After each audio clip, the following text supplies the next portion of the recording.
ភ្លេងភីយ៉ាណូស្ងប់សំឡេងដកដង្ហើមញោមបើដឹងថាចុងក្រោយត្រូវបាត់បង់អ្នកថ្ងៃដំបូងខ្ញុំមិនក៏ស្រឡាញ់អ្នកឡើយខ្ញុំនឹកឃើញថ្ងៃដំបូងដែលយើងជួបគ្នាស្នាមញញឹមអ្នកធ្វើឲ្យពិភពខ្ញុំភ្លឺឡើងខ្ញុំជឿថាស្នេហានេះនឹងទៅដល់ថ្ងៃចុងក្រោយមិនដែលគិតថាវានឹងបញ្ចប់ដោយទឹកភ្នែកអ្នកធ្វើឲ្យខ្ញុំស្រឡាញ់អនាគតធ្វើឲ្យខ្ញុំហ៊ានស្រមៃពីថ្ងៃយើងតែចុងក្រោយអ្វីគ្រាន់តែជារឿងមួយដែលខ្ញុំត្រូវរស់ជាមួយការឈឺចាប់តែម្នាក់ឯងពេលខ្លះការជួបមនុស្សម្នាក់ខុសពេល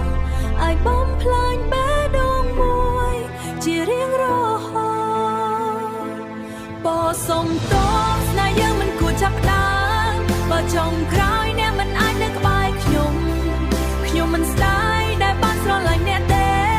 តែស្ដាយដែលខ្ញុំជឿថាយើងមានថ្ងៃអនាគតបើស្នេហ៍នេះធ្វើឲ្យខ្ញុំញញឹមខ្លាំងប៉ុណ្ណាថ្ងៃនេះវាក៏ធ្វើឲ្យខ្ញុំយំខ្លាំងប៉ុណ្ណោះហើយរកកន្លែងដែលធ្លាប់មានអ្នកឥឡូវនេះនៅសល់តែការនឹកឈឺចាប់ខ្ញុំព្យាយាមលុបអនុស្សាវរីយ៍តែបេះដូងមិនព្រមភ្លេចអ្នកសងបទចម្រៀងដែលធ្លាប់ស្ដាប់ជាមួយគ្នាថ្ងៃនេះខ្លាចជាអ្វីដែលធ្វើឲ្យខ្ញុំខកចិត្តខ្ញុំសួរខ្លួនឯងរាប់ពាន់ដងថាđờiយើងខំណាឬស្នេហ៍ខ្លាំងកើតមកដើម្បីបង្រៀនការឈឺចាប់ប៉ុណ្ណោះស្ងាត់ violin ស្រាលបើអាចត្រឡប់ទៅថ្ងៃដំបូងខ្ញុំនឹងមិនមើលភ្នែកអ្នកយូរពេកទេព្រោះខ្ញុំដឹងថា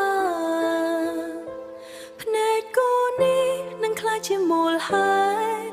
នៃទឹកភ្នែកខ្ញុំថ្ងៃនេះបើសុំតតែខ្ញុំស្រឡាញ់អ្នកពេករហូតភ្លេចការពីបេះដូងខ្លួនឯ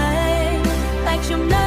តែរត់អតីតកាលយើងលើបើស្នេហ៍នេះគ្រាន់តែបញ្ចប់ដោយការឈឺចាប់ពេលស្អាតខ្លាំង